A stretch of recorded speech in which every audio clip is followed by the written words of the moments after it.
Eu preciso que você assista esse vídeo até o final e compartilhe, porque ele mostra fortes indícios do governo Lula com o PCC e com o Comando Vermelho. As reuniões da ONG do PCC trataram sobre o programa Pena Justa, que é um programa do governo federal para melhorar as condições dos presídios no Brasil. E veja só, essa ONG que agora foi denunciada pelo Ministério Público de São Paulo e foi alvo de uma grande operação chamada Fake Screen, grito falso. E por que grito falso? E aqui entra um detalhe muito importante. Saiu um documentário que está no ar até agora no Netflix chamado O Grito e que trata justamente de uma propaganda em favor de melhorias nas condições dos presídios. Um dos eixos centrais desse documentário é justamente falar com integrantes do Comando Vermelho, com representantes da ONG do PCC, que falam como se fossem vítimas de um sistema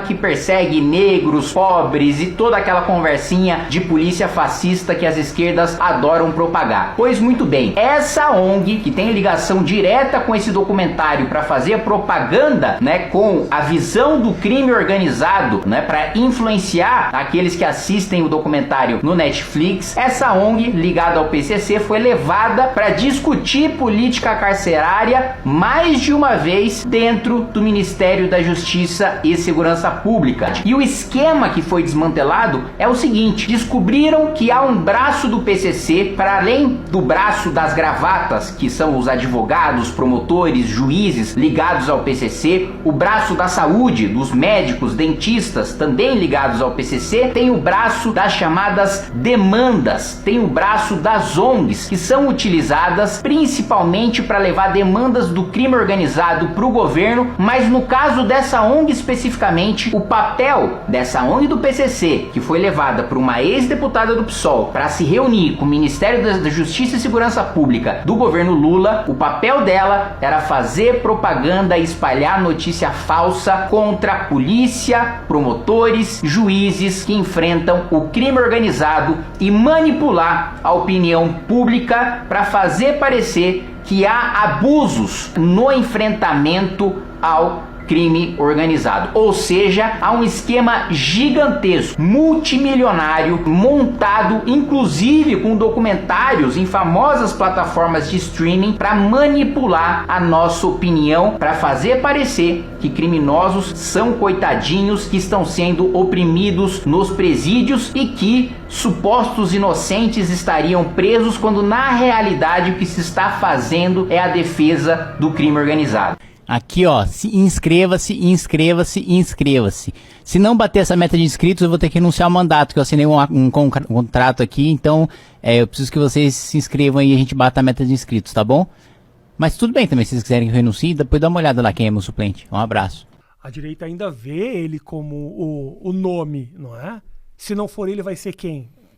Hoje tem vários quadros, né? Dos governadores, tem o Ratinho, tem o Tarcísio, tem o Zema, tem, enfim. E você sairia a palanque para apoiar o Ratinho, o Zema, esses caras tudo? Cara, vai diferente fazer a mesma cagada que você fez com o Bolsonaro. Não, discordo. Diferente do Bolsonaro primeiro, né?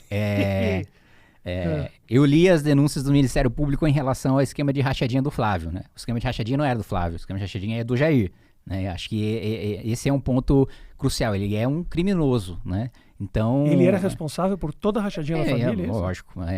Ele que nomeava os assessores dos gabinetes dos filhos. Né? Ele sempre considerou o mandato dos filhos como propriedade dele. Né? Então, os favores que ele tinha que pagar, ele pagava nos cargos dos filhos. Sim, tanto que você vê que há rodízio, né, das nomeações do gabinete dele pro Carlos, pro Flávio e pro Eduardo, né? Gente que trabalhava para ele, passa de um, depois passa para outro, depois passa para outro, depois passa para outro, e por aí vai. Uhum. Então, assim, eu sei quem ele é moralmente falando, né? E assim, de todos esses nomes que eu falei, eu não vejo hoje indício, claro, pode surgir no futuro, posso queimar minha língua, né? Mas hoje não vejo nenhum indício de nenhum desses governadores ter envolvimento com escândalo de corrupção. O segundo ponto, que é o fato dele ter esse rabo preso, fez, a lista de cagadas que a gente sempre coloca do Bolsonaro de nomear o Augusto Aras para Procuradoria-Geral da República, que acabou com a Lava Jato, todos os políticos presos foram soltos. Depois nomear 2 nomes para o Supremo, um deles, o Cássio Nunes, foi responsável por devolver os direitos políticos do Lula. O Lula só disputou a eleição por causa de uma nomeação do Bolsonaro. Depois de tentar impedir que político fosse preso em flagrante, aprovando uma PEC, não conseguiu por alguns poucos votos. Tive orgulho de ser um dos que votaram contra isso. Se vingar também dos promotores que foram investigar escândalos de corrupção, tentando também aprovar uma PEC que ia aumentar indicações políticas para o Conselho Nacional do Ministério Público, que é o responsável por punir promotores. Então, assim, eu não vejo esses outros governadores tendo todos esses... tendo o rabo preso que o Bolsonaro tem por ter roubado dinheiro público e ter roubado em si, né? Aqui, ó, inscreva-se. Se não bater essa meta de inscritos, eu vou ter que renunciar ao mandato, que eu assinei um contrato aqui, então eu preciso que vocês se inscrevam aí e a gente bata a meta de inscritos, tá bom? Mas tudo bem também, se vocês quiserem que eu renuncie, depois dá uma olhada lá quem é meu suplente. Um abraço.